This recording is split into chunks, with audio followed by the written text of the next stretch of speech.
many Indigenous nations have deep-rooted relationships with the land of present-day Hamilton. We recognize our presence on the shared territories of the Haudenosaunee Confederacy and the Mississaugas of the New Credit First Nation. We acknowledge the long history of First Nations, Métis, and Inuit peoples of Canada. I also want to add a note about the importance that our commitment to reconciliation be active, ongoing, and collaborative with Indigenous populations in our communities, such that this acknowledgement can be truly effective in creating sustainable change. If you're visiting FMC, Factory Media Center, I'll say that interchangeably, FMC for the first time, we are a not-for-profit driven media resource center. So we provide multimedia equipment, studio space, and skill development workshops for local artists and independent filmmakers. In addition, we also program exhibitions, screenings, and regular educational community programs held on and off-site in various locations throughout the region. And I do want to just say thank you to a couple of our operating funders for keeping our doors open. So those would be City of Hamilton, Canada Council, and Ontario Arts Council. And then I also do want to give a huge, tremendous thank you to all the volunteers and our administrator, Christina. She's in the back. She's so awesome. Jet with the camera over here. She helped me out so much. Connor and partner, I believe Samantha, I'm sorry. But yeah, and Evan. So much. Thank you. And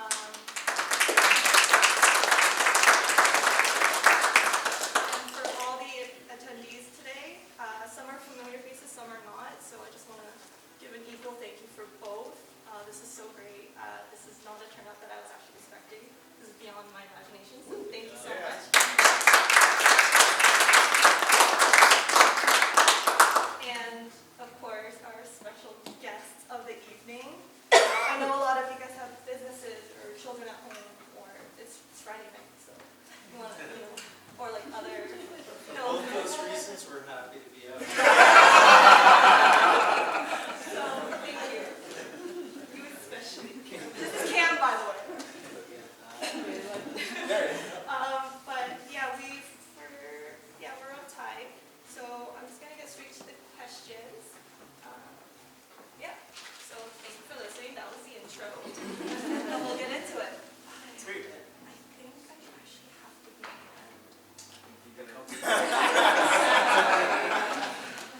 You're regretting the chair. Was it comfy? Do you want your milk?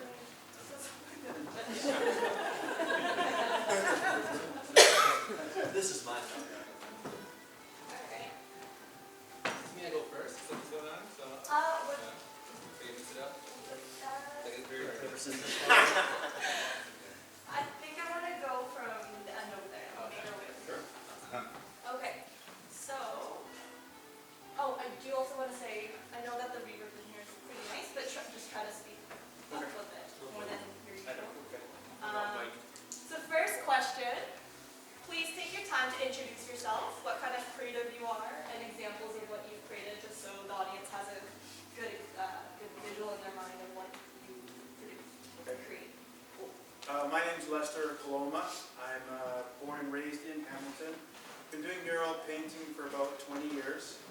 And before I moved back to Hamilton from Toronto, I was with a company in Toronto doing restaurant murals. So I was on a team and we did over 100 murals for a restaurant chain in the States. So it was a lot of fun because it was kind of a full-time art job. I was painting 8 hours a day, 5 days a week, doing these huge murals. So when I moved back to Hamilton, I kind of took those skills and found places in Hamilton to do my work.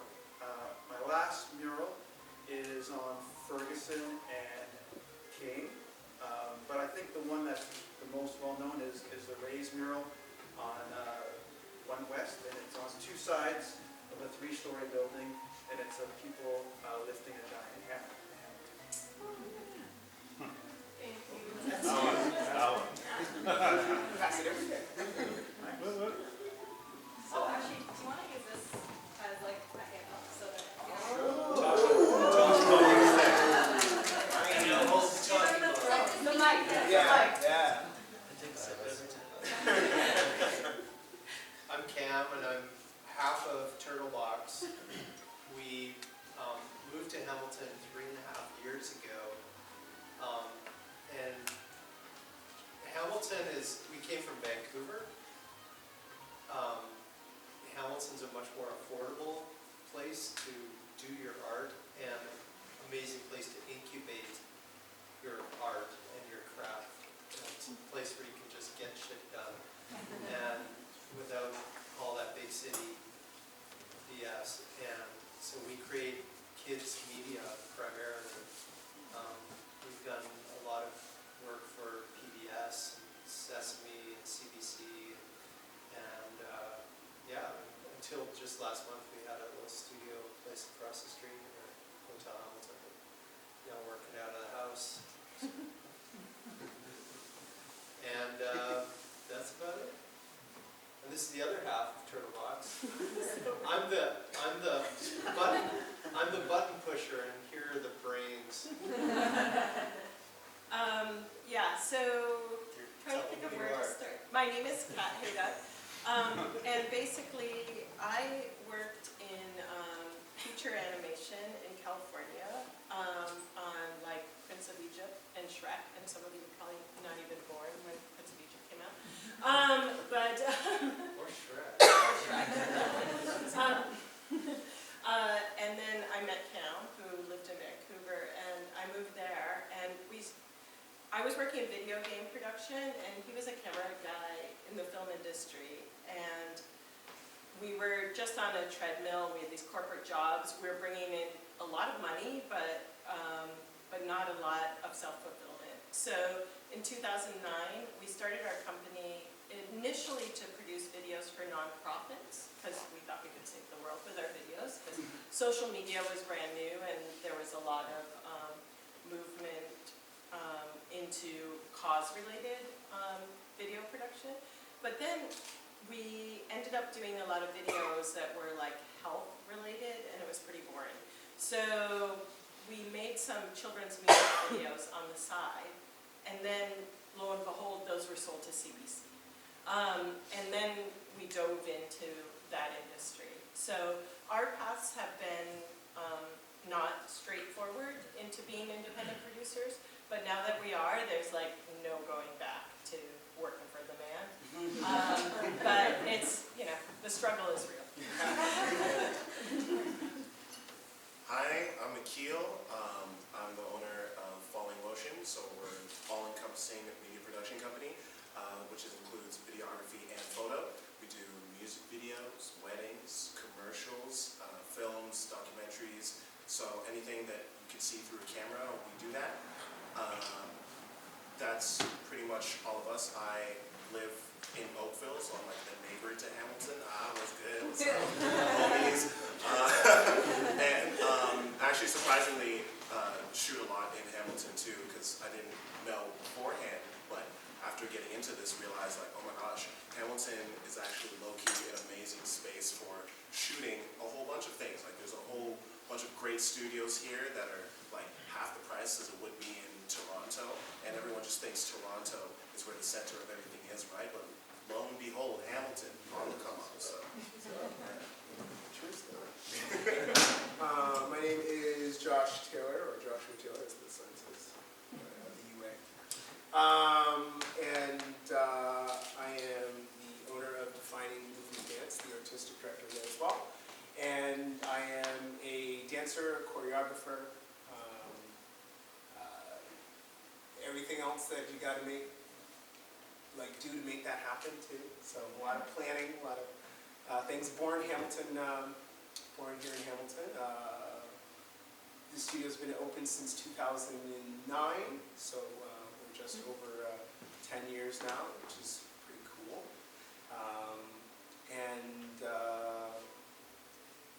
What else can I say? Oh, what have I done, right? We've performed at Supercrawl. It's a bit of in terms of defining movement dance, the way that is a studio that is focused on street dance and hip hop, and trying to further that culture through dance, but also understanding the culture of hip-hop. And we have programs for kids and programs for adults. At the same time, I also am a dancer, so I, will dance in a music video. So I've done music videos, I've done, let's go. Ladder performances, hit the Supercrawl stage quite a few times now. Performed in the Hamilton Arts Awards on numerous occasions, and done some work with Pan Am Games. Yeah, so I do some dancing things. Awesome. My name is David Sherman. I'm a cinematographer and sometimes director. And I have, for the last 10 years, been working in I guess, the evolving space of video. So I started out doing like skateboard filming and snowboard filming, and that's where I cut my teeth and developed my passion for the industry and filming things. And I did some jobs with that over a few years, and it took me out west, and then I came back and I started doing. I was like, I need to build a career, and I don't want to go find a job, and I don't want to work landscaping for my dad all the time. So I'm gonna try and make some money doing this. So I started shooting weddings, and I shot a ton of weddings, and then from that I just started. I shot events and things like that, and marketing videos, and I moved, and then I transitioned from that into videos that. And the transition I made was into content that existed because I was there instead of I was there because it existed. So out of events and things like that, into music videos is where I've been for the last number of years now, primarily, and corporate content. And so I've shot like dozens and dozens of. I shoot like a dozen, 2 dozen music videos every year, and all for. Nobody my parents have ever heard of, and it's very underwhelming when people are just like, so, who have you shot a music video for? And they're just like, oh, this artist, and they're like, never heard of them. It's like, well, they're Canadian. But, I've shot a ton of music videos, it's great, made a lot of friends, done a lot of really cool things, and now, over the last year, my career is starting to take me into more feature films and into commercials, which is kind of, call it like, I guess that would be like the upper echelon of content that someone in my position would be wanting to do, and that's where like the big jobs are, and the just big creative is. The commercials and feature films are two totally different worlds. I've been finding where commercials are great money and the ability to do like the cool ideas that you want to do, and then feature films is where you would pretty much almost die trying to do it. So, good times, and hope to keep doing it. My name is Michael Brown. I was also born and raised in Hamilton, Ontario. I usually don't do these things, so I'm gonna try and chill out. So I'm usually the guy behind the scenes. And Sorry, that's interrupting. Born and raised in Hamilton, Ontario. I produce events. I produce soulful, feel-good music events here in Hamilton. So I have a company called Soul House Live on the screen right now. So what I do is I try to... So the idea behind Soul House Live is creating a platform for soulful artists in our community, but also all of Canada to kind of make I want to turn Hamilton into a hub for soulful music. There's so much music. We have so much cool Canadian artists, but we never really celebrate like jazz and hip-hop and R&B. The idea was to create a platform for the artists to come to perform. So I started off in my basement recording artists. 2 of them just walked into the room. I just saw Anna and Azir. I'll walk in. And just capture, try to capture the artists and just celebrate the artists and show everybody that we have this in our own community. And the idea was it started off by being that, and then I turned it into events. So I actually asked Anna and Azir to perform on stage. So what I did was hire a professional band and gave Anna and Azir plus other artists the opportunity to perform with a professional band. So our first little sold out. It was pretty cool because I didn't expect for it to get such a good response. We sold out with 160 people in Mills Hardware. So I just kind of kept the idea going. So we've been maybe 4 events deep. And each event is either broke even or profited a little bit of money, which we donated to the Aqua Center on the North End of Hamilton. Yeah, so I'm a DJ. I love music. That's where my passion comes from, is DJing. Cool thing, I don't think MJ doesn't know this, but what started, I think this might be a question that's going to come up, but I had an idea when I was in university. We did something called air bands for cancer research. Air bands, and you had, I don't know if you did it. Did you? Oh, yeah. Yeah, I did Men in Black. Men in Black? Did I 2.5 minutes? So air bands, yeah, it was something big in Hamilton when I was in high school. We were in high school, and we used to have citywide. So I started up at Laurentian University, and long story short, we put the cancer research spin on it, and it raised $2,000 in its first year for cancer research. It's been running for 15 years now, and it's raised over maybe $200,000 for cancer research. So it told me to trust when you have an idea, trust it and run with it. So that's what spawned it into Soul House Live, and that's what I'm doing now. So I'm an IT guy by day, and I make music by night, and I produce shows by night, so that's me. And yeah. Thank you. Oh.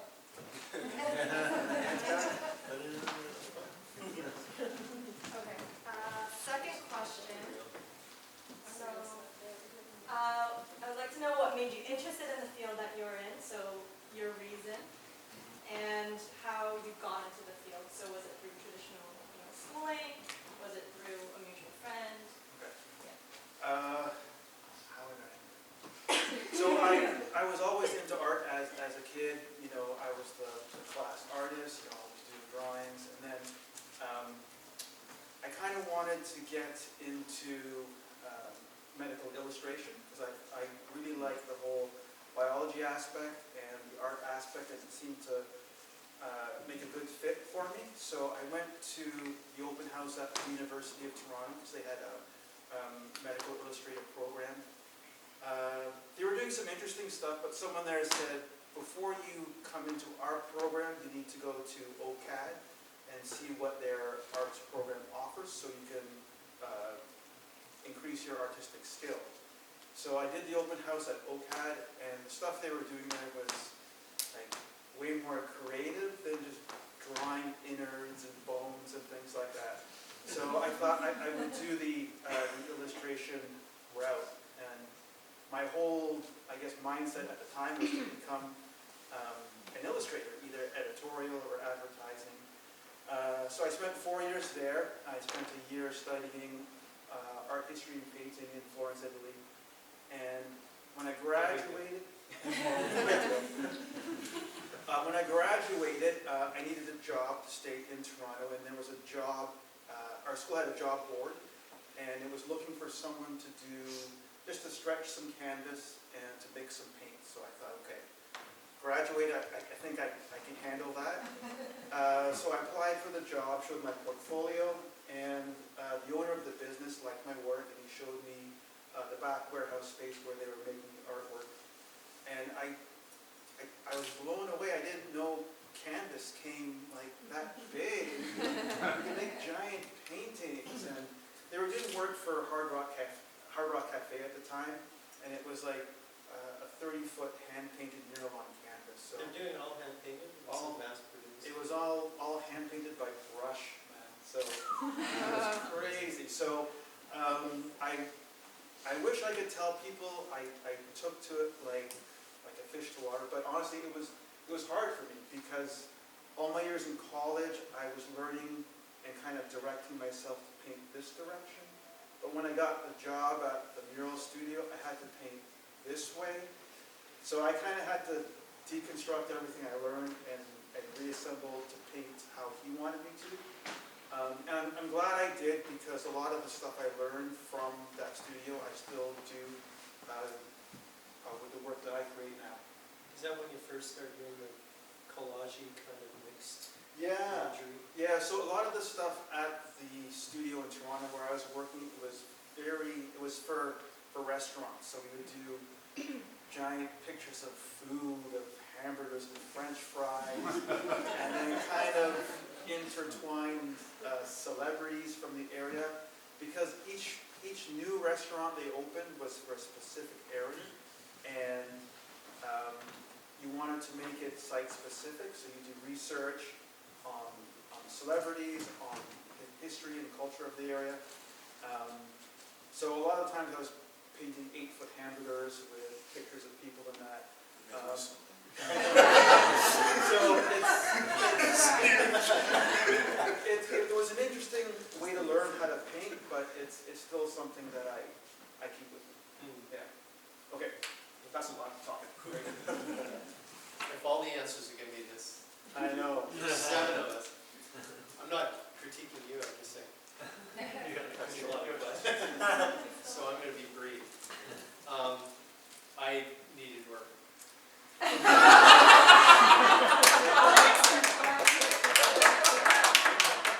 Okay. Oh, yeah, yeah. I'm No, gonna no, no, answer I can for answer, I you. can answer. You can add one more, so I can the add- reason. No, No, I I'm answered. answering for.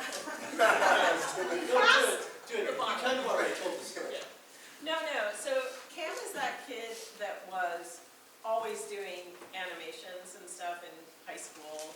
You know, he was the guy that got special access to the equipment and stuff, and always knew he wanted to work in film, and went to film school.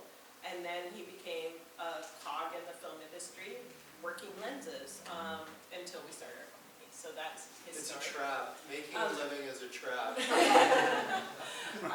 Whereas I never even considered film a potential job. Like, I grew up in a family of like teachers and lawyers and stuff. So I went to regular like university or college, in the US we call it college.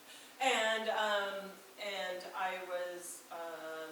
I just took a film studies class, and I kept breaking the curve, you know, on all the tests and stuff, and the teacher came up to me, the professor came up to me and said, you know, you're really into this, like, you could pursue a career in this.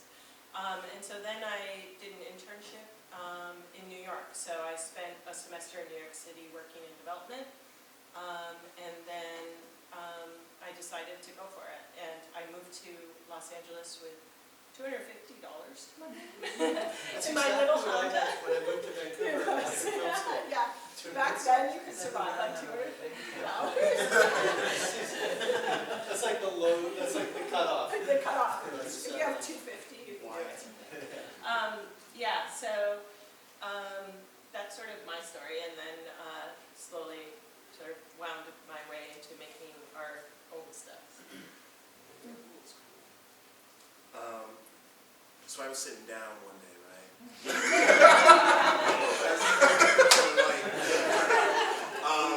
And growing up, when I was like a kid, I always really liked just looking at movies, looking at TV shows, and I was always like, wow, this is so cool. Like, wow, it must be fun to do this. And then specifically one day, I was sitting down watching Charlie's Angels. If anyone's seen like the original Charlie's Angels, I was watching Charlie's. Yeah, I don't know why, but like I was watching, and I was like, I can do this. And I was like, I want to do Wait, this. you wanted to be one of the... Maybe. And then I was like, you know what? I think I want this like little 8-year-old boy. I guess I was like, I think I want to like grow up and be able to make like videos and stuff like that. And I was like, plus if I do that, maybe I can marry Lucy Liu because I really loved her in Charlie's Angels. Wait, When I watched the other Charlie's Angels. Oh, okay. Yeah. That's not the original. Hold on. Y'all ready to attack me? Stop the panel. Did you have parental blowback? From my parents when I When went to... when I announced I wanted to go to film school, Mm. there was a bit of blowback from my Alberta family. Oh. Oh, that's... Oh, okay. Okay, yes. Of course, always. And then I decided, you know, I was like, okay, so if I want to do this, what's the best route to go? And I was like, film school, right? So 4 years of, passes by, and I'm going to graduate now, and I did an internship. And when I did the internship, it changed my idea on how I wanted to go about kind of living my life up to the dream, right? Because while I was doing the internship, I realized there's a difference between just getting to create art and then being in charge of yourself and your own life while you create art. You know what I'm saying? And there were like a lot of walls. It was like, okay, yeah, this is what we want you to do. No, this is our vision. No. And I was like, I hate this. I always thought like, okay, I'm gonna want to join a company for like a few years after school, and then after that, because I don't want to just start off with $250, right? And then I was like, after that, then I can like go and create my own thing. And then after I did the internship and I went to graduate, I was like, you know what? Let's just try it. Sure, I'll be miserable. Yeah, I'll sleep on a mattress on the floor every night, but like, I'll be happier. And then that's exactly what I did. So I actually got to start off from David. I had messaged a company like, hey, do you want an editor for a music video? And they were like, no. And I was like, okay, that's cool. And then David was this like grace of God hand that like reached down and was like, go ahead and try. And then, like, That was your first job?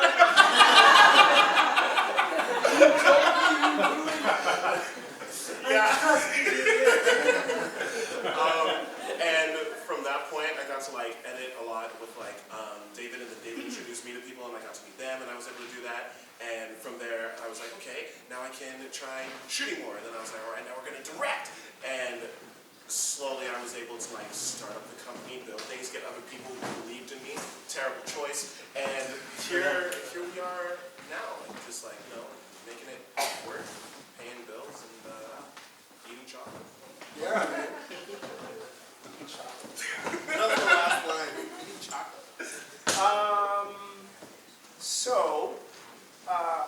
Just to refresh, it's Yeah. Yeah.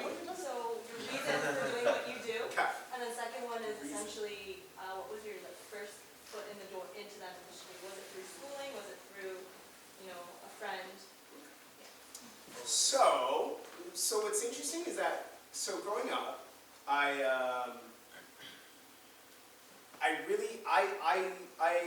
loved. There's something about education I loved. I always wanted to be a teacher. That was one of the only things on my list that I was like, I think I want to do that. And sprinting, because I loved sprinting. Just love it. Maybe I could do it at the same time. But can you imagine that class though? If we run it? Anyways, so now I have an artist brain. Anyway, and that's what I wanted to do. When I was growing up, I didn't dance in a dance studio. Nothing like that. I did come up in the time of the 90s, so it was that was when hip hop and R&B were having this really nice relationship. The New Jack Swing era, right? So you get the Running Man and the Roger Rabbit and the Bart Simpson and all of those moves, right? Where everything's really like hot. So I loved dancing, and of course I was a Michael Jackson fan, so I knew how to moonwalk. But that was my only connection to dance all my life, throughout high school, everything. Didn't really touch it. And it was when I went to college in the United States. I got a track scholarship actually for sprinting to go to Penn State, and I was there for a concurrent degree in biology and education. And I really enjoyed it. What was really bugging me about being there at that time was the way the administration and our staff was like made track sprinting a commodity for me. Really that like transactional. So it changed my love for that change for sprinting. But I still wanted to teach. Anyway, this is kind of in the back of my mind. However, at that time, this is where this is relevant. My roommate was a break dancer, and my good friend on that track team was a popper, right? So anytime we weren't in class, and anytime we weren't sprinting, and anytime we weren't studying, we were freestyling and battling and going to battles. And I found myself getting into the culture of street dance. Galen Rivers and Ron Jules both live in, one lives in Philadelphia, one is a dancer now too. Yeah, runs a little studio too. And so that was like my first kind of interest. I came back, I decided to switch. Meanwhile, I'm like, I'm gonna take a year off of school because I'm stressed out and whatever I need to figure out. And at the time, I decided to get a job. And I had picked up one, but I needed to find something else too. And I came across this ad that said something to the effect of like, do you like music? Do you like people? Do you want something other than a normal 9 to 5? And I said, it sounds pretty good. I like those things. Gave them a call. They're like, Arthur Murray Dance Studio. How may I help you? Arthur Murray. Arthur Murray Dance Studio. I don't know if you've ever heard of Arthur Murray Dance Studio. It's a ballroom dance studio. Okay? So not what I was doing. However, this is my thought. My mom, forever, had been saying she wanted to learn the tango. She's like, I want to learn the tango. That's like my life's goal, to learn the tango. And as I'm talking to this woman on the phone, she's like, yeah, you come in, you do a training class, we'll teach you some stuff, and then if we like you, we'll ask you to stay on. And I'm like, Mother's Day gift right there. I'm going to learn some dance moves. I'm going to go home, teach my mom. And that was truly my end goal for that. I got there, and I freaking loved it. I loved it. I loved dancing and learning, and maybe it was the absence of track. And I had actually gotten into a car accident with some friends, and I actually couldn't move my shoulder like this for a while. But I could do this, right? So, yeah, I could do this, right? And I kind of poured my training into that, and I literally just fell into it, and I ended up training in So your dance roots are the foxtrot. the foxtrot, the waltz, the Viennese waltz, Fantastic. the cha-cha, the rumba, the swing, West Coast swing, Lindy Hop. And it was while I was at that time that I decided, I met some friends there who were also interested in hip hop, and we were like just building off each other in terms of talking about like what makes a good hip hop dancer and how does that work. And before I knew it, I knew what I wanted. Like I knew what I wanted. I wanted to teach, and I wanted to be able to sprint while teaching. But except it's dancing. So now I dance and I teach, and my first job was at Arthur Murray's, but now I have something completely separate that is dedicated to finding your own voice within dancing. Are you as good as that guy? He's all right, eh? He's all right. Yeah, he's okay. Yeah. That worked out well, eh? Yeah, that's my place, and that's me. Looking cool, little Blue Jays top. Do that one now. Oh, I can't. That left my brain the minute I finished it. That was it. Did you teach your mom the tango? Oh, she is a wonderful tango dancer. Actually, at our wedding, which this man right here DJ'd, by the way, yeah, and his brother. We also did a music video together too, which is actually, you didn't know that, Eric? I know, right? Anyways, but my mom and I, for our son mom dance, we did a tango. I should have sent you that video. It was cute. So yes, she's wonderful at the tango.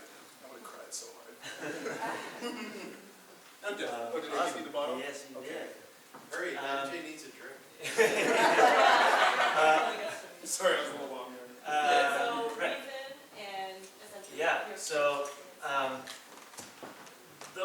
like I said earlier, the whole reason that I started filming things was, it was through skateboarding and snowboarding, and the reason I started filming was because I was skateboarding, and all my friends and I were skateboarding, and they were way better than me, and there was like a camera going around, and I'd just be like, oh, I'm gonna pick up the camera, and I'm gonna film that, because what I'm doing isn't worth filming, because they're way better. So I'm gonna film it and have ownership over like whatever they're doing, right?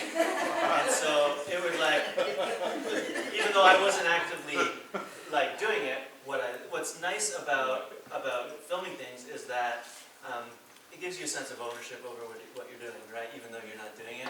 Like, I could be, like, I film a whole lot of music videos, and I feel like I'm also just as successful with the music that the artist did, right? Like, I watch the video, and everyone's like, "Oh, great job," to the artist or whatever, and I'm just in the background, I'm just like, "Yes, that was a great job."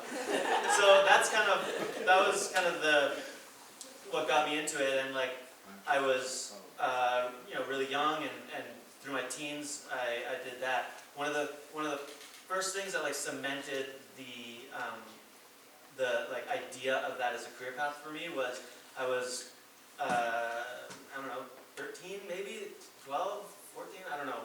I don't want to do the math, but the very first iMac had come out, and it had iMovie on it, and I'd never had a computer or TV growing up, and my parents bought that first iMac, and it had iMovie on it, and like a family friend was working at the Mac store on Lock Street, which was in that old church that, there's a bunch of churches on Lock Street. Anyway, it used to be a Mac store, and so I took my mom's video camera, and I went snowboarding with my siblings, and I filmed my siblings and I going snowboarding, and I brought it back, loaded up iMovie, edited a little video, put some music on it, and then, that family friend took it and like put it on all the computers on display at the Mac store there. And it was like, and like to me at that age, that was like a huge, I mean, if I had a video that was at the current Apple store, that would be a way different thing than what it was. But like, for me, that was like, oh, cool. Other people will watch that. And I got my parents to like drive me down, like, go to the store and like watch my video, like watch the like, be like an iMovie demo. Yeah, I don't know. If you look up when the first iMac came out and subtract my age, it'll be that age. Yeah. But yeah, and so that was like, oh, this is cool. And then my parents were like, you could do that, right? And I was like, yes, I can. And so it was, that was it. And so I just, I was filming skateboarding, and then I started volunteering at like the local cable access, and then I went to school, and then I did this and that, and started just making little steps of progress towards where I am now, not necessarily saying, I'm going to be a director of photography, not even knowing what that was, what the film industry was, just knowing I like to make videos, right? And so that's kind of how the reason for doing it is that it gave me a reason to like be included on, like, to put my mark on something that like I couldn't put my mark on otherwise because I don't have that talent or that thing, right? So that's I don't know what the second part of the question was, but I'm sure I'll answer it in another question. So I'm getting inspired by these stories and put in the questions as well. Oh, okay. What's your reason Yeah. for doing what it is that you do, or what you've created? And the second part is what was essentially the first how'd you get into it? So was it through traditional schooling? Yeah, I guess the reason for doing what I'm doing with producing the events. In 2011, I was laid off from one of my IT jobs. And I said I was working for 5 years just out of university. So my first time to take a break for a year and enjoy myself. So that year I said, I always loved music my whole life. I started producing and DJing. But I started exploring our own city of Hamilton. And I found that Hamilton at the time was lacking something, at least for my preference. There's a lot of good music, but I felt the quality wasn't there. So I said, instead of complaining about it, I'm going to produce it myself. I'm going to put it together.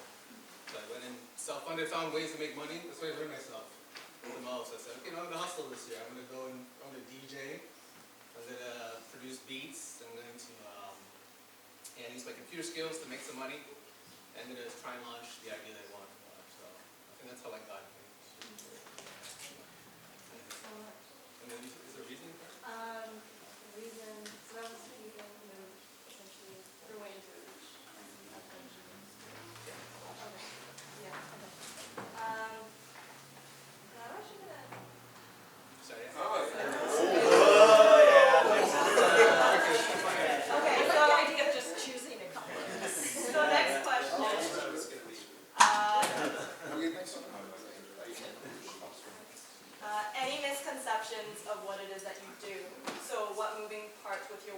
outsiders not seeing that you're like intensively experiencing. So essentially, like we're seeing, outsiders are seeing the glamorous part to music video production, to dance, owning a dance studio. Wow, that's amazing. But what's the dirty? Dirty nitty-gritty. Yeah. What's going on in that we're not seeing? So I'll say the first misconception is that I get, so also I gets mistaken for a promotional company, like we're promoters. That's not what we do. We're actually event creators. So we produce our own events, and we take the pieces and make it look cool and have the quality. What people don't see is that there's, I think, it costs money, and it's all self-funded as well. There's no grants involved at this point. It's just making our own capital and diving in and creating our own shows. So I'd say that's the one thing. And then I know we're all in the space of the arts, so try to come up with something that is different than this, because I know that a lot of you guys have similar Funding answers for that. Yeah. Funding institutions. So, yeah, thank you. All right, well, common misconception for me would be that everyone thinks that I'm a photographer. Oh, Yeah. That was gonna be mine. So just a refresher, these two So- individuals are pretty much, wait, sorry. Yeah, Here. in the same vein, for sure. Whereas AKIL is more focused on being a director, along with running a production company. I'm much more focused on being a director of photography and having a production company. But not, usually it's just director of photography, sometimes. So the misconception is that, let's say I have a Thanksgiving dinner with my extended family, and they're all like, "Oh, what are you doing? You know, you're a police officer, and you're an accountant, and you know, you work at the Old Navy, and you do this." And then it's like, "And David, what are you doing right now?" And I was like, "Oh, I'm doing this and that." And they're like, "Oh, great. Do you photograph weddings?" And that's the only thing that people like. That's everybody in my like greater sphere that isn't involved in the industry thinks that I photograph weddings. So I get some people asking me to shoot their wedding, and I say I actually don't do that. That's about it. I was gonna be a jerk and be like, hey, do you? When was the last wedding you photographed? From a studio perspective, I'd say, so misconceptions, right? Yeah, misconception. The one that irks you the most, and you just want to like, Oh, share it okay. with Yeah. Scream Oh, it on top of it. the misconception of what hip hop is. ooh. Okay. As a dance style. I won't go too far into it, but I don't because there's almost two. There's the outside misconception in terms of like what other people would think that hip hop is, and that one I'm fine with because you don't know, right? In terms of because hip hop is a street dance, but street dance is not hip hop, right? So you have popping, you have locking, you have boogaloo, you have crump, you have whacking, you have house, you have light feet, which is a combination of a bunch of those. You have all of those things, but those aren't hip hop. You have breaking. I didn't even say breaking, which is our, in terms of hip hop culture, it's the daddy up, you know? Yeah. Well, it's the start of the four corners of hip hop. And you got graffiti, you got the MC, you got the DJ, you got the dancer. And then as the dancer started out as breakdancer, right? So I would say that's the big one, and that one is pretty cleared up. And I think like to the public, that's fine. It's within the dance community when people are taking advantage of the fact that we can put some choreography to some music that's hip-hop-ish and call it hip-hop. And for a long time, that's what was being sold as hip-hop, which I won't go too far into, but there's a big problem because that is it's a culture and it's an art that was created by marginalized people. And then you have being pulled, the commercialism being pulled, and dance studios teaching these jazzy, funky, booty-shaking things and being like, you know, I can twerk this and that third, and like, that's hip-hop. I'm like, that's not hip-hop. But, so I'd say that's the big misconception, and that's been a tough one there's like within the dance community, and then also in terms of what we do, right? So, although I'm a hip-hop dancer, I am a hip-hop dancer, and a popper, and a locker, and a waver, and no other dance styles as well. So that'd be my right? My big angry thing is when people think that when you're charging them something for video production that it's expensive. Yeah. How dare you? And the easiest way to break it down is let's use an editor's job. Specifically an editor. They get sauced so bad. Okay, so the editor, right?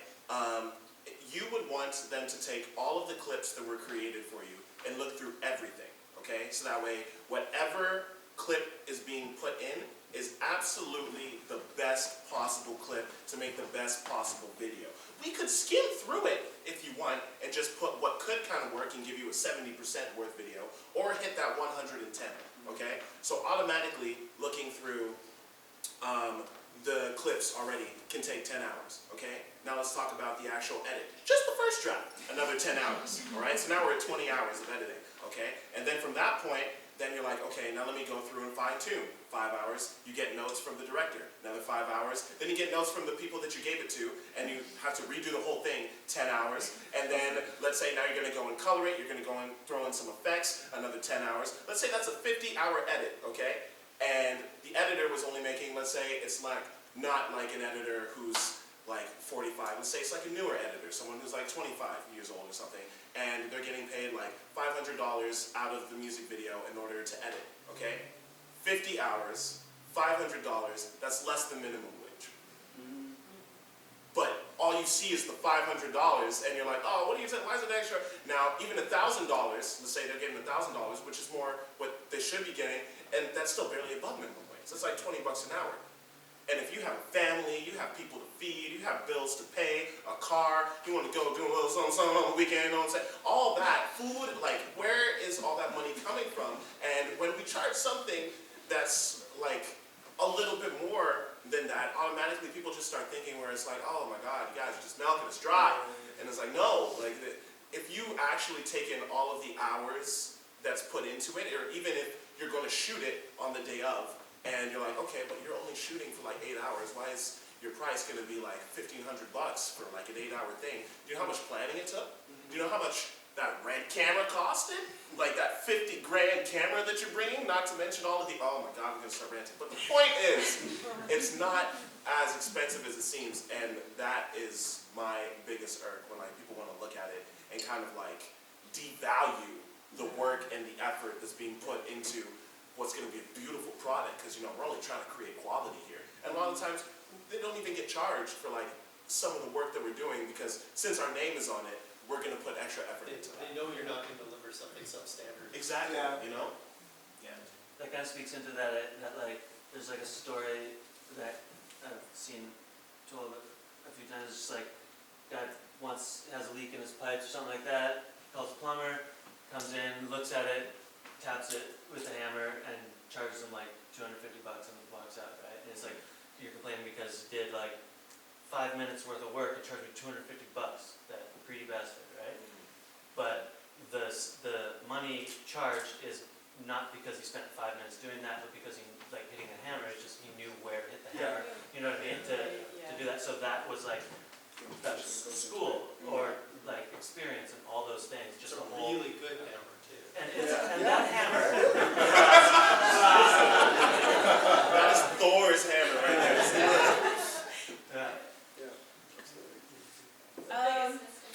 Okay, the biggest misconception, I have a couple. Can I do two? Sure. One is I that, just won't speak. well, I don't know what you're gonna say, but one is that working with kids is fun. I adore children, I love working with children, but it's hard. I feel you. The second is that all you need is a great idea. Everybody has a great idea. The amount of pre-production we're expected to do to sell a show idea is insane. Like, Every year it's more and more. every year it's more and more. We have to have a kick-ass teaser, we have to have a mini Bible, we have to have scripts, we have to get research done on our idea. So it's, you know, we go to these conferences and you hear like even executives say, it can just be a great idea on a napkin. And Yeah. It's not true. not, Yeah. Can I ask, is that because competition is getting fierce, or is it because like diversification of I think it has to do with platforms? risk aversion Risk aversion, on the okay. part of broadcasters. And, you know, 10 years ago, you could walk in and just orally just have a verbal pitch and get a development deal with a broadcaster, but now they want you to practically have the show already developed Yeah. before they'll put it into development. And that's really frustrating. And a lot of people, you know, are incubating their shows on YouTube or something, and then Netflix buys the show. Right. You know, it's, And at that point, they buy the show and the audience that they've already built. right, Or- exactly, yeah. They Yeah. don't want to take a risk. Oh, 2 million people like this. Okay, we'll take a risk. and I think part of it is that it is cheaper to produce now and it is more accessible. Like back in the days when it was actual film, you know, to create a teaser or something like that was way more expensive than it is now. So there is a lot you can do for less money, but But it's expected.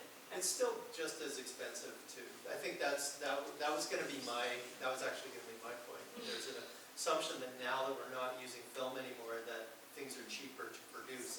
And yeah, I do things on my laptop that used to cost hundreds of thousands of dollars in lab fees and post-production, but, you know, you still need to hire a crew and pay your actors and feed your people and shoot it and develop it, and it still costs money. You make up for it in other ways.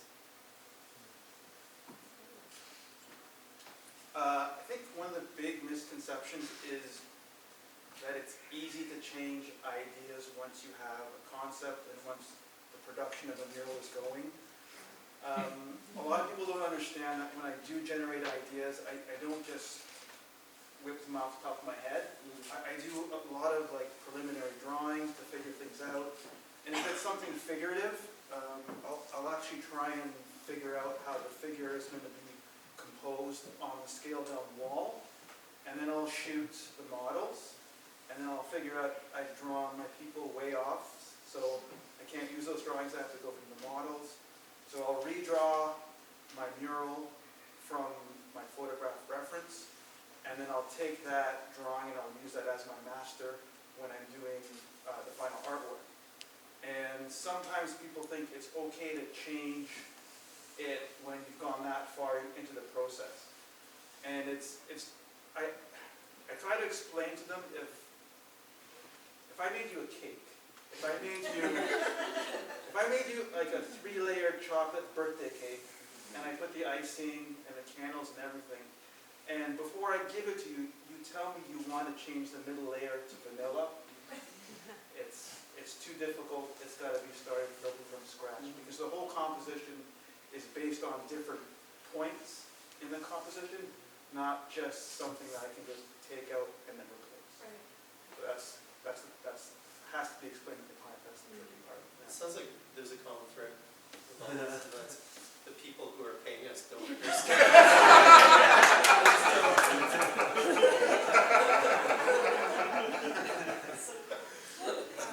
Okay, and Bitter reflection. It's just, I'd love to ask more questions that was on the list, but we are running out of time. And I do really want to make sure that I open up the convo to everyone that did show up.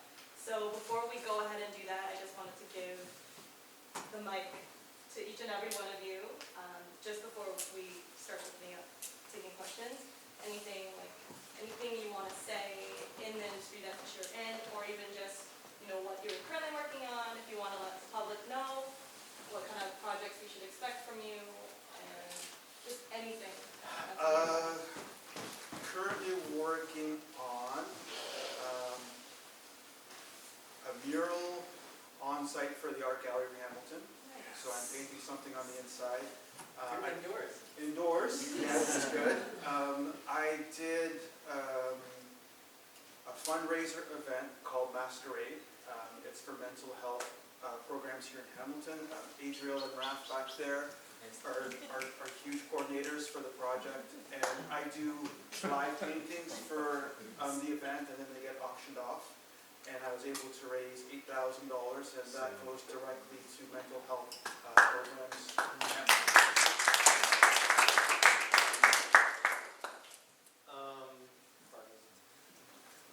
My only regret is that I didn't start following my passions younger. Got caught up in that whole, wow, I can make a living. And I was in the industry that I wanted to be in, but not as a creative. And if you're a creative person in your soul, just try to find a way to balance making a living with pursuing your creative dreams while you're young. Because if you start in your 40s, you're tired. That's all. I find that just start when you can. Just don't stop. You don't have to say anything. Yeah, I can't remember what it was, what was it? Anything you want to say. Anything I want to say. Where can we find your work even? Okay. Um, I want to tell you the story of the Hang in There Kitty. So some of our shows we develop and we pitch, and we have been to the point of an executive telling us, I'm going to order this, and we'll have a call when I know my budget's in March. And then you're in the middle of doing your workout, and a news item pops up that that person has been fired. So you lose your show, and you have to keep going.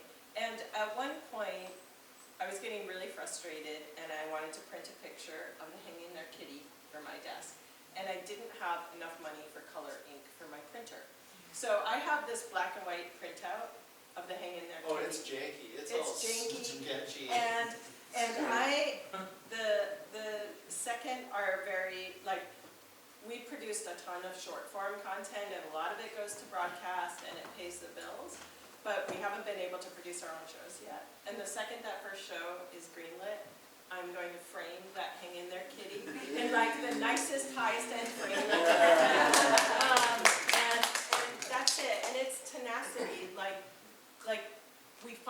We got a call with Netflix last week, and it took me sleuthing out the executive. I have a friend that works there who told me the name of the person I needed to meet with, and then I went to their Instagram account, and then I looked at a team meeting, and I saw the friendliest person, and I emailed, and I looked, and they have kids. You do all this research.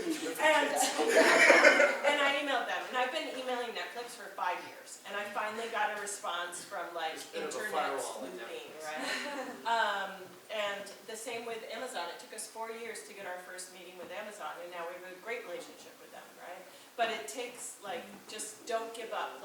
Keep trying, keep shooting that stuff out there. And the other thing is I have one more thing.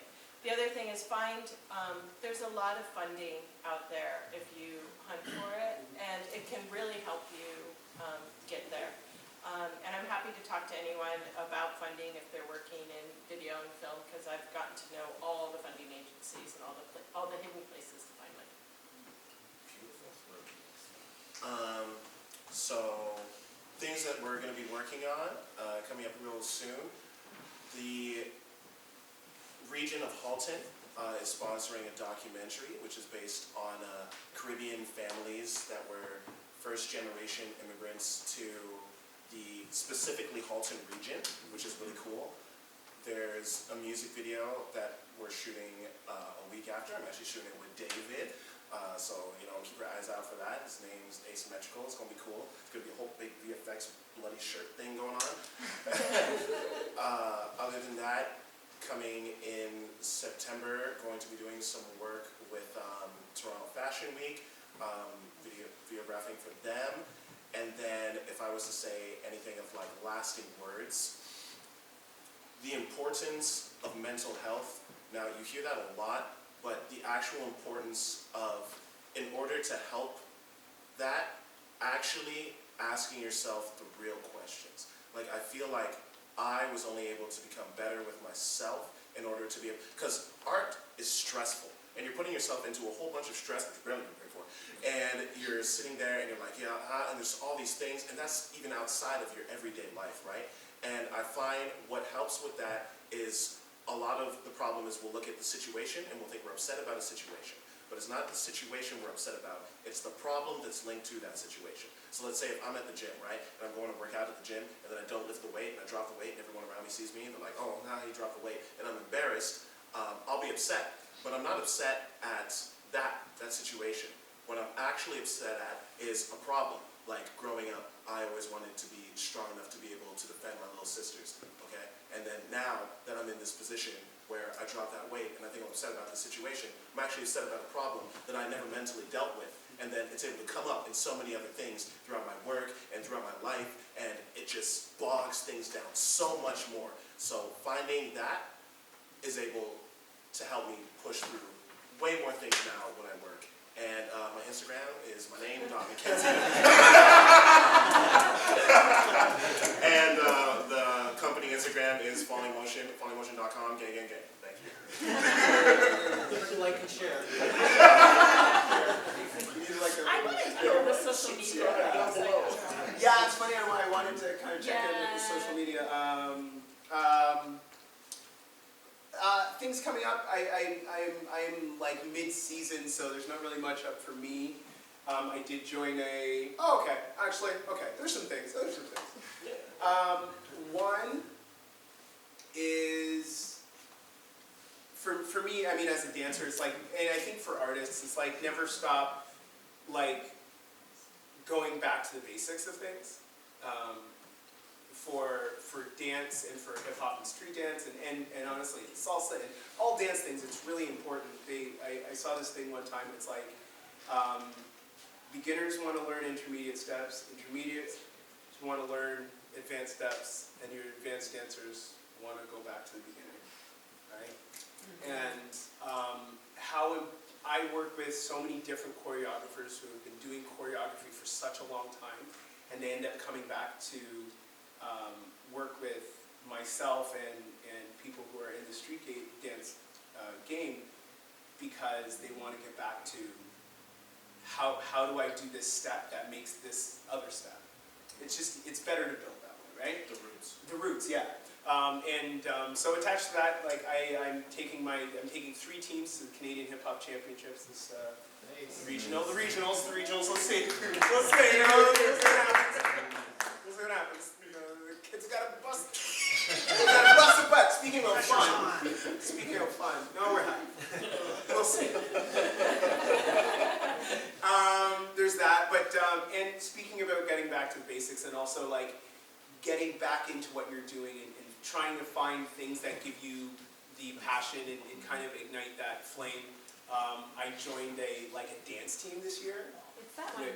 Yeah, it's that one. These guys. Yeah, they're all younger than me, by the way. Okay, like a lot younger. But my wife thinks that's hilarious. But that's been really fun for my art, my own art, in terms of learning from and being around dancers who are in it, and you know, it's just another way to keep things going. Because if you got nothing to pull from if the river's empty.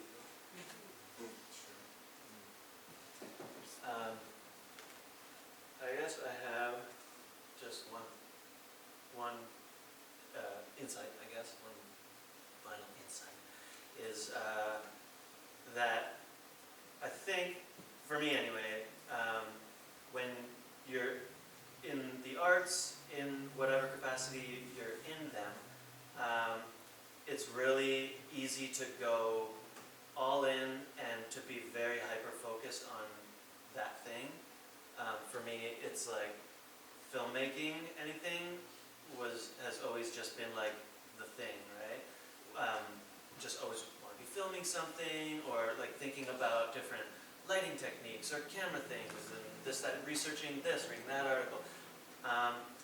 It's really important to have interests outside of what your art is, because like being a filmmaker or being a cinematographer or whatever, whatever you do is informed not by all the other learning that you've done by reading about other cinematographers, directors, or whatever, or like all the things that you learn on set, which are all great, but rather the more important things are informed by all your outside experiences. So like all your hobbies and your your friends that aren't in the film industry or the dance industry or whatever. All the things outside of that are, I think, equally as important as all the things that are inside. I guess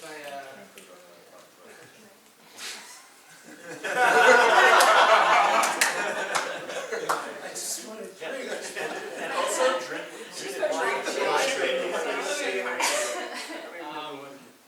I guess the best piece of advice I can give to everybody, the best advice I ever got from somebody for what I was doing with the event planning, was that in 2017, I never ran an event like Soul House Live before. But a friend told me one thing that stuck with me. He says, hey man, just book the venue. Book the venue, hold yourself accountable to a date. And I think I had 2 months to plan this event. I've never done it before. But when I did that, I remember spending years before that creating a plan of how to make this idea perfect. But when I was forced and held accountable to a date, I just saw the vision come to life better than I ever thought it would. So I suggest that to everybody, if you have an idea, don't sleep with it too long, like Cam said as well too. You're young.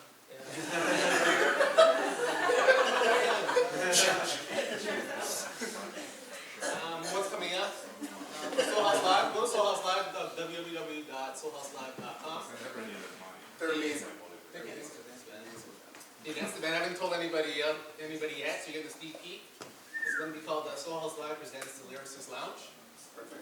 And it's going to feature, I'm going to mix hip hop and spoken word and poetry. With a live band and music. So don't let that leave yet. Don't tell anybody. MJ's going to help capture. She doesn't even know about this yet. So. It's going to be pretty live. So check it out, soulhouselive.com. Yeah. And you can do your slam poetry thing you've been wanting to do. It's poetry too. Now's a great time. Can you a rapper? You can. No, we don't. No, I'm kidding. Your rapping's great.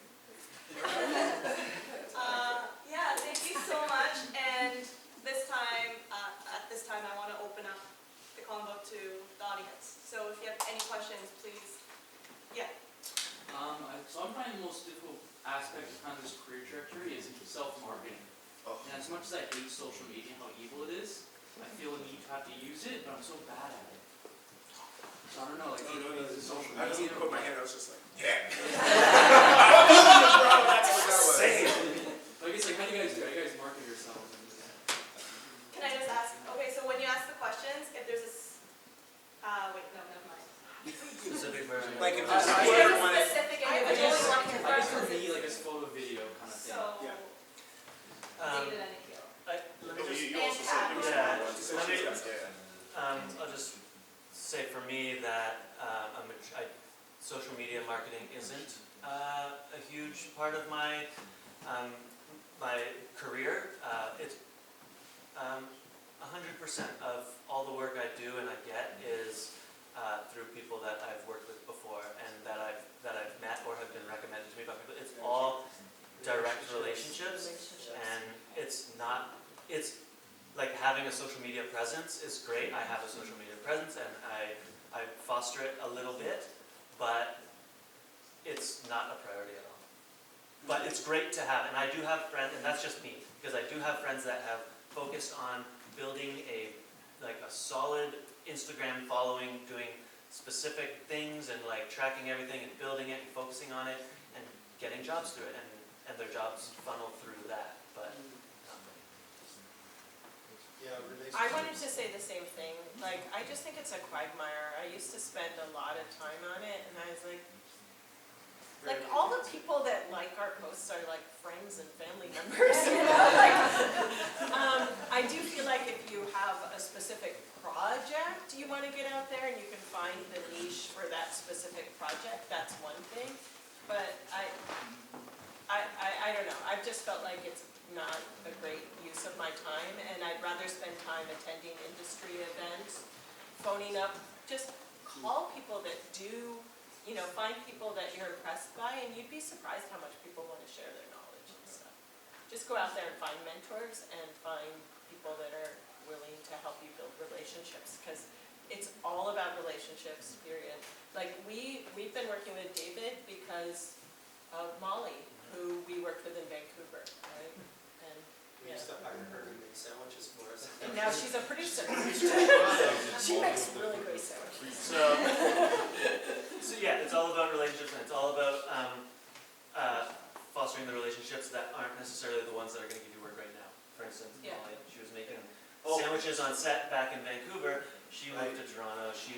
We started working on music videos together. She's now hired me on like big commercials and things like that. Like, and so back then, knowing her wouldn't have been a But we boon knew for she me. was still special, even though she was only the sandwich maker. Like, you Only know, like. the sandwich Only. maker. That was the most That's important just part what of I'm the saying. day. She wasn't only the sandwich maker. But like, yeah, fostering the relationships. Well, it's like Hal was saying earlier, we have so many great relationships with like really important people, like in like with BBC and CBC and Amazon and all these, you know, but we're not working with any of them right now.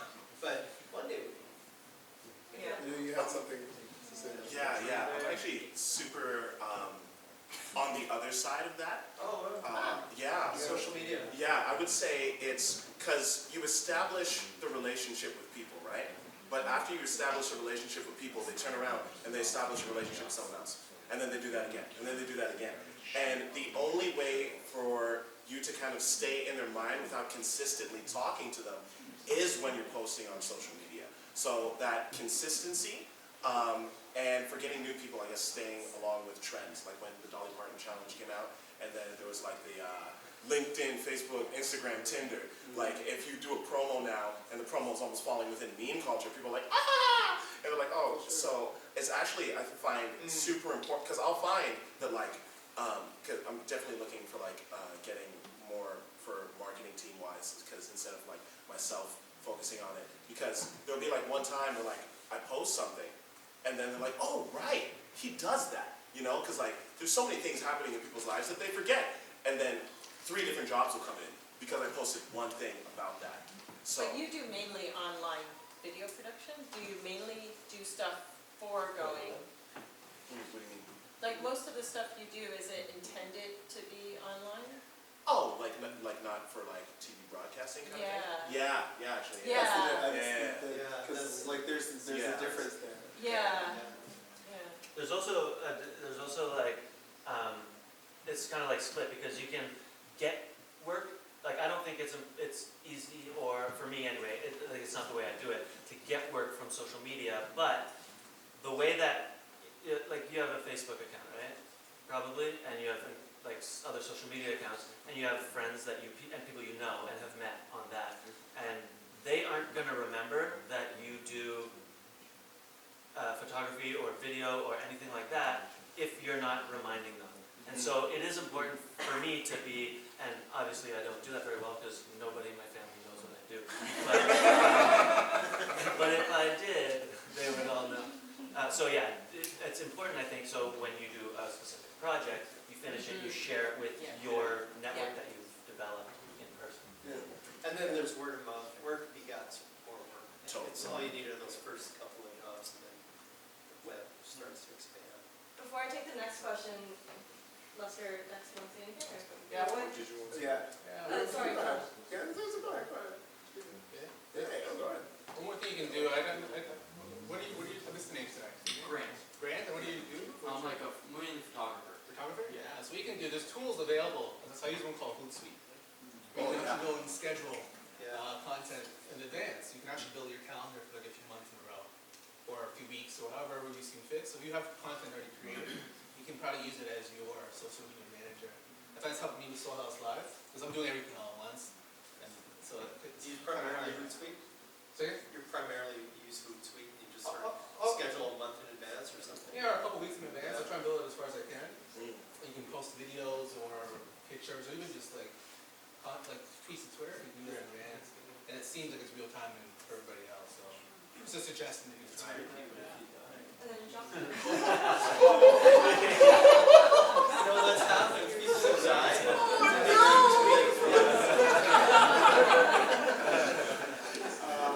What weeks later? I was just going to say, especially in terms of starting up, I think it's important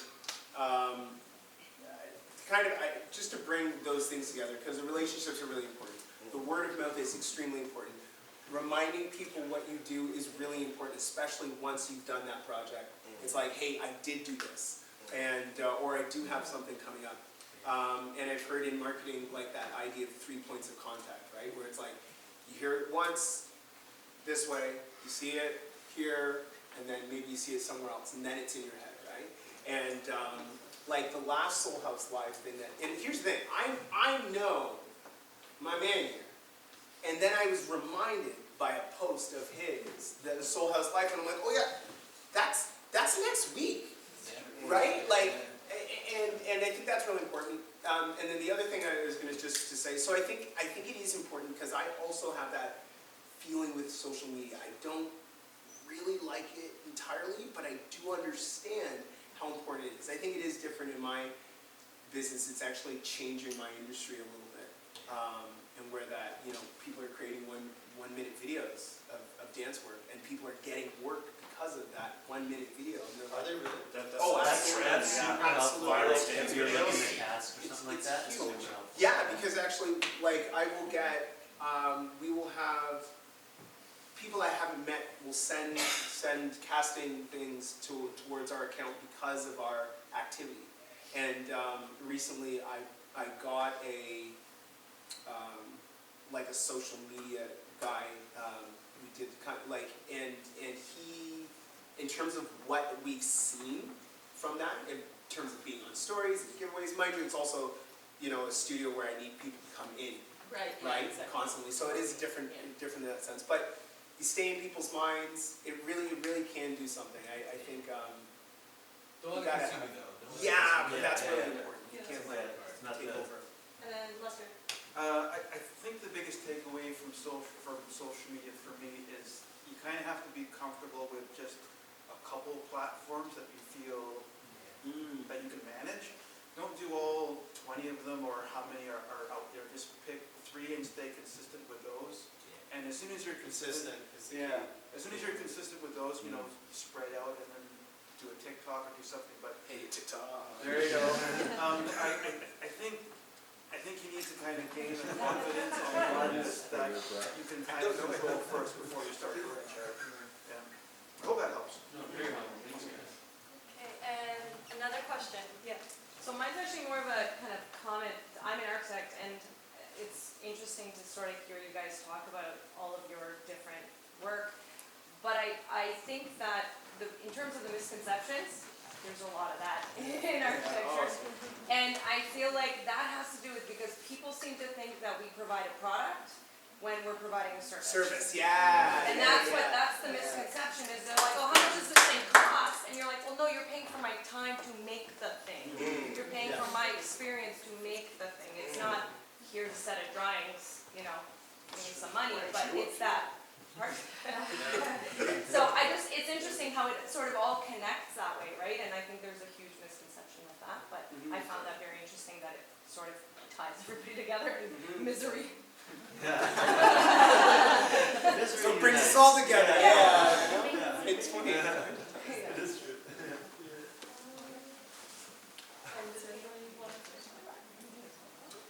No, that's.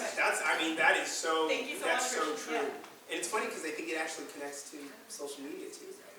Like that idea of a product and expecting this product as Yeah. opposed to the service. Yeah. And social media is all about product. Yeah. And that's why relationships are so important, right? People see 60 seconds for work that took 60 hours. Yes, Absolutely. yeah. Especially when they don't understand it. They're like, well, I see videos everywhere, that must be super easy, everybody's doing that. You don't understand what's gone into that, right? Another question. Yes. So I would love to know everyone's greatest strength and greatest weakness. So what is your superpower and what is your kryptonite? Personally, or like professionally? Clowns? My superpower? No, that's Yeah, just say like superpowers and your weakness. Superpower. I'm pretty comfortable drawing and painting large scale. I do that easily. And weakness. Kryptonite is maybe just the whole marketing thing is like has always been a challenge. Me, I think my kryptonite and my superpower are the same thing. My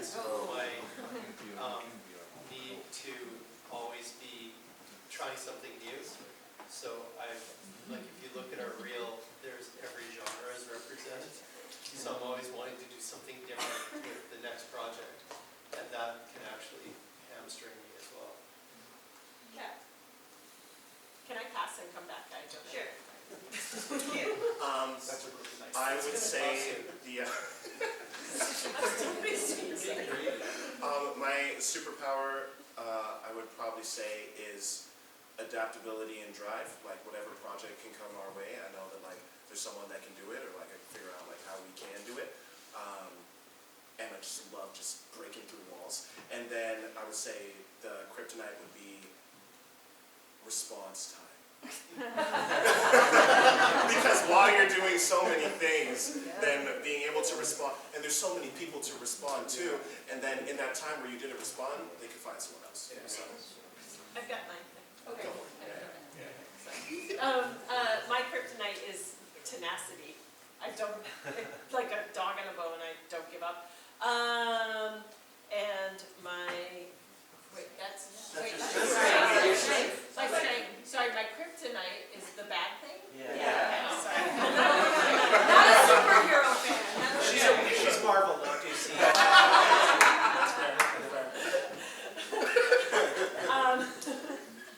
My weakness is I always like the shiny new thing. Yeah, even though I'm tenacious with something, I'm like, ooh, that one, I'm gonna pursue that one, right? And then, yeah. I love it, shot. Josh. I think it's a tough one. I think my superpower might be wanting to go to the roots of things. Yeah, because I think that for a lot of the time, that's why our work gets recognized. It's why the studio is where it is. It's why when we do competitions, it's why when people end up coming back to do training. So I might say that, I guess. I don't know. Going back to the roots. Appreciating the roots of whatever I'm doing. And my kryptonite is I would say it's like, it's having all of the things, having too many tabs open. You know? Where it's like, and it's hard to get back to it. So many things on the go. I'd say my strength, the thing that I think gets me the most work and gets me out on set the most and doing projects is that I'm good at coming up with plan B. Yeah, you are.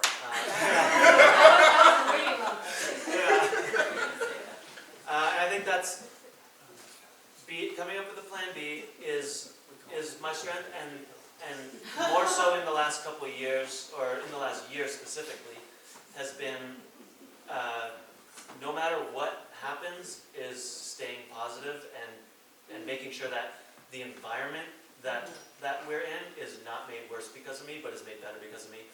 And you could be a really crappy artist and get a ton of work because people like being around you. So true. So true. I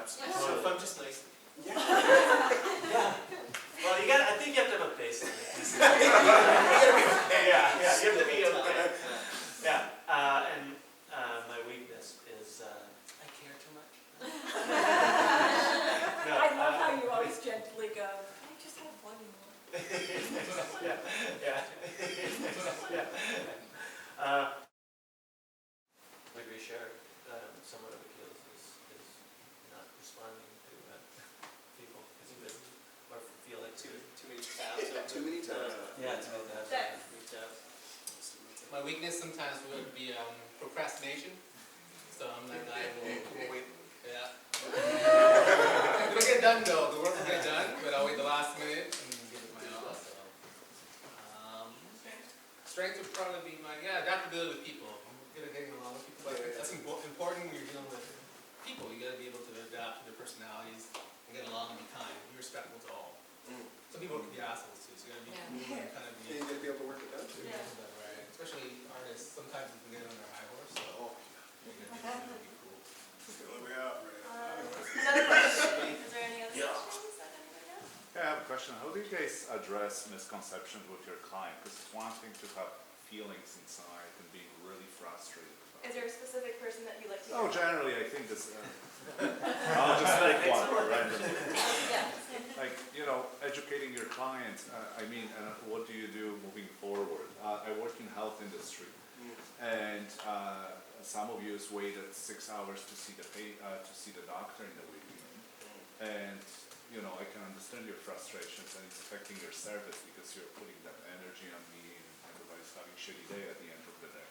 But in your day-to-day work, how do you educate your client when they say, I would like to give you $50 for the video that you just spent 50 hours, instead of telling him to go and intercourse himself? How do you deal with the choosing figures? What's your I'm gonna say what's your overarching philosophy towards clients, difficult clients? Explaining it. Yeah. How do you explain it in your world? So you reside in, let's say, film. Yeah. It's film. So Yeah. how do you? It would be different from Lester's field. Oh, totally. I think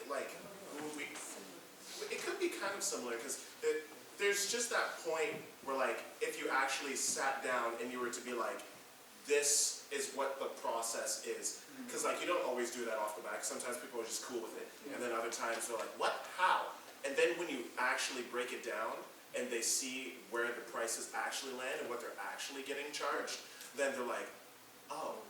And then sometimes I actually offer ways where it's like, okay, how about you say a price that you want to pay, and then from there we can talk about what we can provide for that. Because then maybe there's a whole bunch of things that we're doing that we can take away some of those. I'm like, well, if you want to spend this much, you only get bologna in your sandwich, there's no cheese and lettuce and tomato.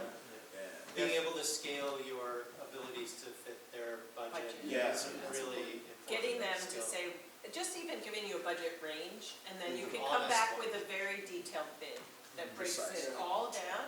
But when you do have those conflicts about when their expectations aren't, when they're not jiving, pick up the friggin' phone. A phone call is so much better than, or Cam will send the mean email and he'll send it to me and then I'll, Add some pleases, a couple of appreciates. With care. I'm just curious how this can transfer over to healthcare though. Yeah, right? interesting. 'Cause you're So I'll tell you Setting what we did. expectations. I tell you what we did to address some of those things. While you're waiting in the waiting room, we actually do educate you that there is certain things that you can do, such as if you have a flu, and although you think you're dying, there's other resources in the community, or we have back of the house videos, and we educate them as you're waiting that this is your weight is affected by this, and that.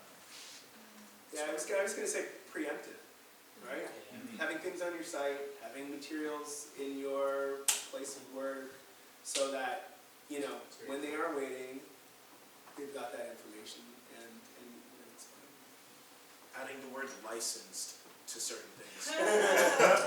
As in if you're gonna have a drone operator, licensed drone operator. Or someone operating a jib or something, licensed. And they're like, oh, this isn't just some person who It's a woke up safety- and grabbed it's a it. safety issue. Yeah, exactly. And the moment that people's health is in jeopardy, automatically prices go up because that's such a more stressful job, right? So in terms of educating clients, I think I fall in line with what AKIL was saying. I try and show comparative things. So if there's a certain price point that they have, I can show them, okay, this price point will get you this amount of detail, and as we go up the scale, you get more detail. So a lot of people don't understand. One end, it's a crayon drawing. Yeah, that's right. So a lot of people don't understand where their money is going. So I think it's important for them to actually visualize what the end result can be, or the amount of paying. Thank you. Oh, thank you. Michael, Malachi, by the way. My cousin's named Malachi, what's up? So, man, we're not cousins, but what's up, MJ? Awesome event. Little clap for MJ. Yeah. So, I thought it was a really cool question that you brought up about how to explain things and how you guys talk about explaining through education for your client. For me, I do photo and video, and what I do so far is I create out packages to them. Like, okay, I've put together these two kind of packages with I think it's like a fair price.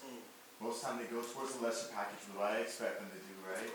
You know, knowing that psychology bit. But even if they don't like your package, I mean, I think that when you brought up their budget, right? Like ask them about their budget. I've asked that before. I feel like every time I ask that, I have to go into I basically tell them, this is what I'm giving you, and then I have in brackets, and this is my expense for this, and this. Like I have to create like a giant list, right? So is there something else that you do to educate your clients other from giving them a big, my gas is going to cost me $50, so $50 ain't going to be worth it for this? Line items. Line items, just break a it down. budget. Yeah. And I also feel like, I noticed this from another videography company, specifically for weddings, because Falling Motion was at like a wedding show, and then we were like, oh, and we were looking at what some of the other things we're doing. And I realized because for the general public, some of the things that we as artists just already throw in and think that's something, they don't realize, and we can break our packages down more. Really? You know what I'm saying? Yeah, so if you're talking about you're going to be getting a video, let's say it's just a video, you can phrase that so much better. You can say you're getting HD video and then give the dimensions, and then say plus audio recording coming from name the mic, and then say which will be held on a stand that's manifest. License. Exactly. You can there's ways to kind of break down every little thing that to us is just the norm. Right? Okay. Yeah. So you feel like the response, you got it. I was going to say, there's the response you receive back from that, normally a positive response, and from that too? Yeah. That's what I'm hoping for, positive response. Unfortunately, I'll take one more question, and then at the end, if you catch any of these We were individuals. told there'd be cake. A three-layer cake. Three-layer cake. Have to start from scratch. Yeah, if they're sticking around, please feel free to approach them. Can I just make one little comment before your question about breaking down budgets for clients and things like that?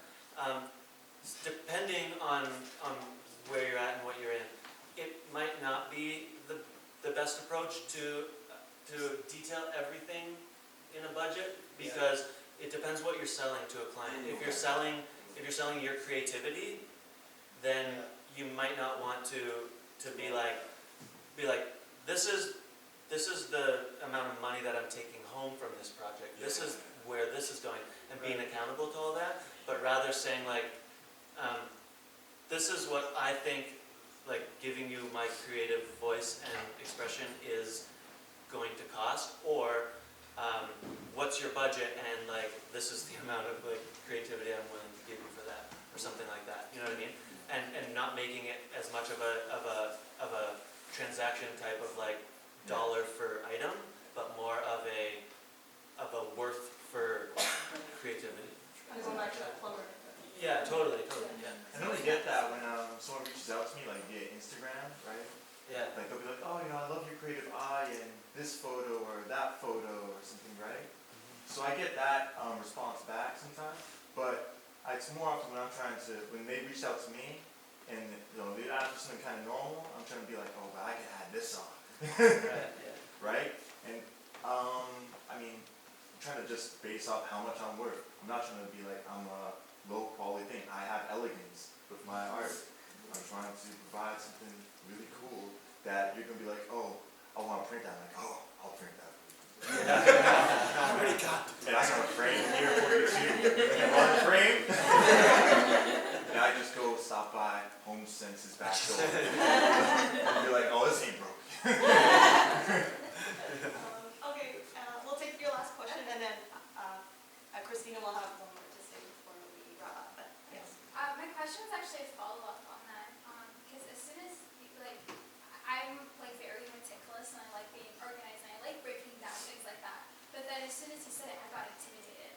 I was like, wow. So as kind of let's pretend that I am a client, how do you as a service provider deal with that intimidation? And it's hard because you want to recognize your value and your worth, but also that sometimes doesn't translate over to folks in the general community who don't understand your work. And before they get that informational bit, or maybe they won't get that informational bit, maybe they're just too afraid to ask you because they have this expectation that your price is going to be multi-million-dollar. Yeah. And they're too afraid to even ask you because they just don't even know what to expect and they don't want to be shut down. So how do you deal with intimidation? Well, I think we started our business doing work for nonprofits.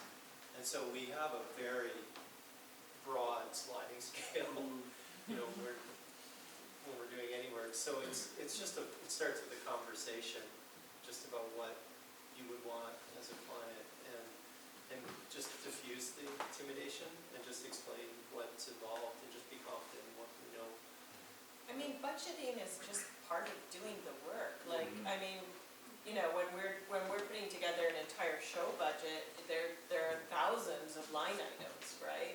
But when we're just doing a little video for a nonprofit or something, sometimes what I'll do to help the client understand if we are giving them a deal is I'll do your rate, our standard rates, and our nonprofit rates, so they can see both. Yeah. But you have to have your standard rates, and there's some flexibility in there, but I don't know. I don't think it's intimidating. I think the clients want to know, okay, I'm paying for these people on set to be fed, I'm paying for the camera, I'm paying for the sound guy, I'm paying for the camera person, Is that what you mean?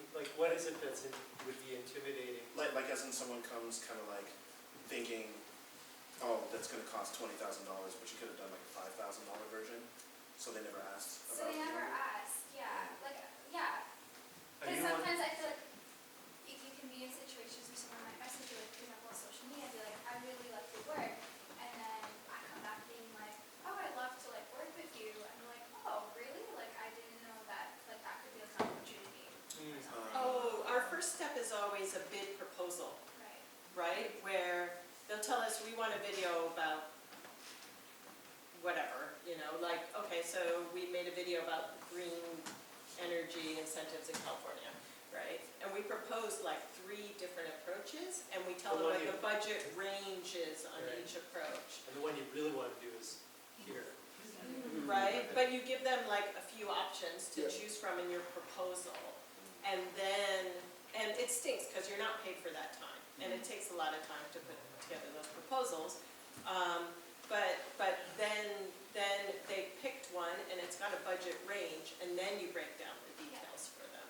So if you're not doing proposal work and you're more so relying on marketing to get jobs, do you guys think that you disclose all of your kind of plans, or is it more on a case-by-case basis? So you have your standard.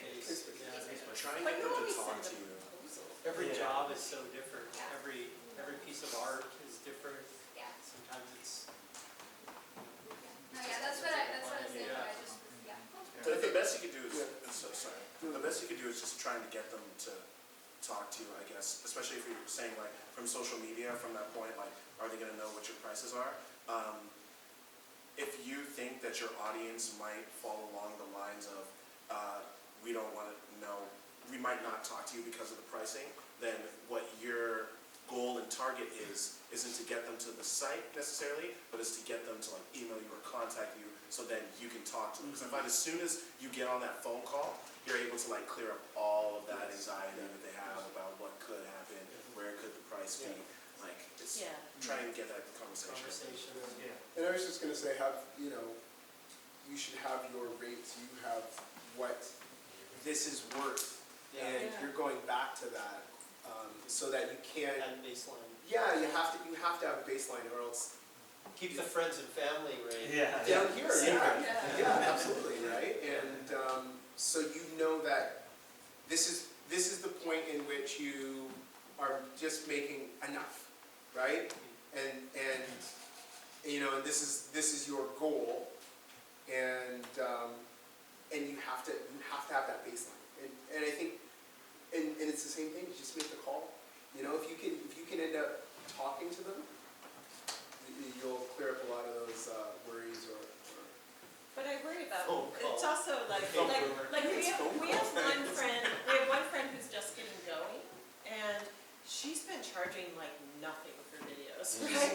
And now she's like, And that's the I've problem, yeah. established this precedent and it's terrible, like. That's where it comes from, that like being emergent and not being established. And Yeah. Yeah, so sorry. Yeah, and I your just wanted rates to say that's are the going, perspective. your rates Yeah. are going to be lower, but make sure that it's enough that somebody could make a living at it. Exactly. Because otherwise you're undercutting the rest of us and Yeah, you're yeah. setting a precedent that's. You're It's not undercutting good for the yourself entire industry. too. For the Yeah. sake of the Devalue industry, yeah. yourself. And also, if you're afraid of asking for a certain amount, it does get easier the more you ask, Yes, right? yes. So just keep asking for, And some people will say no. yeah. And, That's okay. and because you're less experienced, you're also not, like, you know, there's a give and Less take confident. there, or less, yeah, so, you know. There's definitely like your lack of confidence in the amount of money that you would be charging also shows through, no matter what that number is. Like, when I was starting to do weddings back years ago, the first wedding I shot was $500, and I got Like When- soup to nuts, like the whole thing. soup to nuts. Yeah, and It's like, No, that's like you in this. but like, I was really, it was kind of like, it's like, so how much do you charge? And I was like, $500. Right? And it was like, how about 4? You know what I mean? And they're like, But then, I could probably take the same person that I was like, that sees me say like, $600, you know? And I could be like, okay, that's gonna cost you $8,000 and it's going to give you this final product and this is gonna be wonderful, you're gonna love it. They'd feel a lot more confident saying, oh, let's do the $8,000 one, I feel much better about that, right? Because of the confidence that you bring to it. And so it's an ongoing, I think, struggle for everybody to be constantly making more money to keep living at doing what they love to do, and be confident in the new rate or whatever it is. So whatever you end up doing, just Yeah, have confidence. So Yeah, Cam that's wanted really to important. teach himself After Effects, so he made a Yeah, music he did. video. Yeah, so he made a music video for a musician for $1,000. I made a bunch of music videos. No, there was the First Will one that Oh, that we one, did for yeah. like $1,000. And we sold it to CBC, it's been licensed to Universal, it's been licensed, and they get all that money and it drives me freaking nuts, right? Like every time it's like, oh my Made God, $1,000. they've made like thousands on this video that we gave them a deal on, you know, but, yeah. Before closing decks. Yes, keeping, just know your worth. Yeah. Take some time to get there. You get to a point where you're like, okay, this is my, I think you said before, your lowest point. You won't go below that after that. It takes some time to get there. When we DJ, to get to Soul House, like I had to DJ weddings and DJ events, but I won't go below a certain point because I know what my resume is, and I have people who will account for me. And so, no, you're a really good DJ. Yeah, you don't want to. So yeah, know your worth. That's all. Real quick, new year, new me. Remember that. Yeah. Because, but like in actuality, if you're stuck in a, if you get stuck in like a price range and you're doing that all throughout a year, remember when a new year comes, inflation happens. So you can 100% start charging more as of January 1st, and you have a legit reason to do so. Yeah, that's it. That's a good way to do it. Thank you so much. Thanks for the question. And we're just gonna give Christina the mic here for this. I just have like a couple things to say. First of all, thank you. Thank you.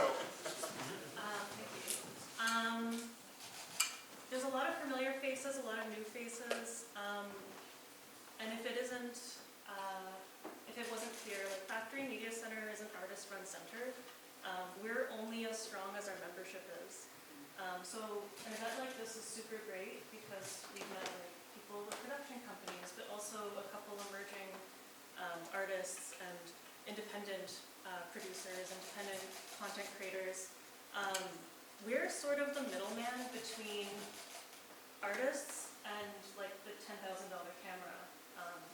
So if there's anything that you guys, if you have grand ideas that you want to work on, I would be the person to talk to because like maybe we can help each other out. And that's kind of how MJ's here today. And you know, like MJ approached us almost a year ago and had a bunch of ideas, and we've sort of helped mentor her, I guess, as all of these people have as well. So there's this shameless self-promotion. And please come talk to me later. But anyways, I also want, right before we close, for MJ to say a couple of words about her work, because you didn't do that at the beginning. So that'll be the last thing. There'll be like a little shimmy where we put away all the chairs, but you're more than welcome to stick around, keep talking, keep collaborating. But can you talk about your work and how you got here? And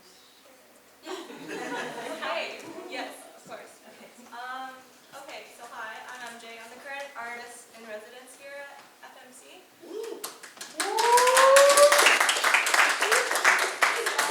Every individual here actually has a really strong place in my life. Josh, you're probably most shocked to hear that because I don't see you often at all. But you actually had a huge impact. But anyways, I was involved with I guess can't even like tactile art.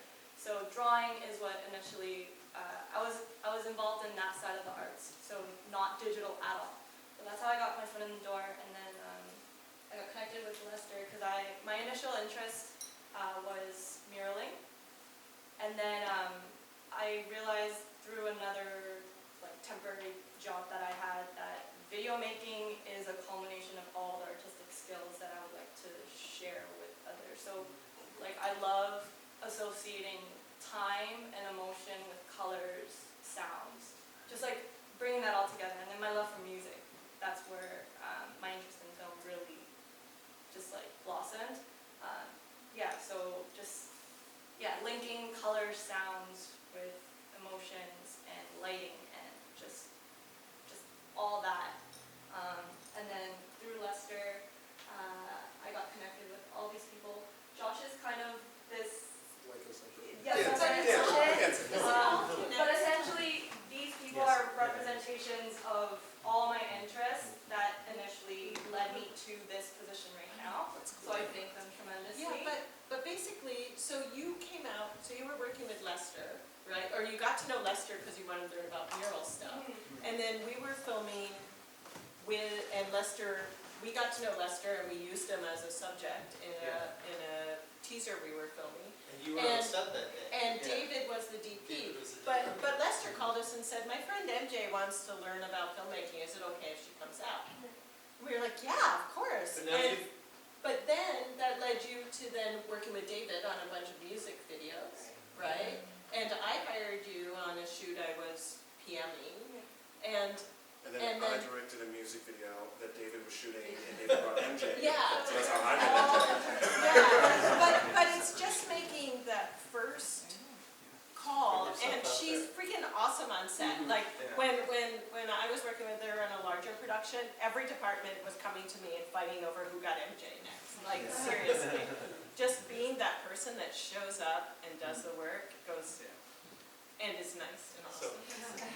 So continue. And so essentially with that background, I'm actually honestly still figuring out what I want to do. I know I'm in the right field.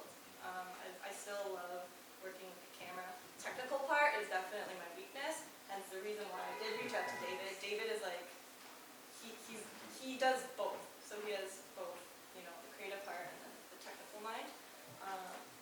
So in terms of my art, I'm still trying to figure it out. But it's very much rooted in a love for music and art. Just, yeah.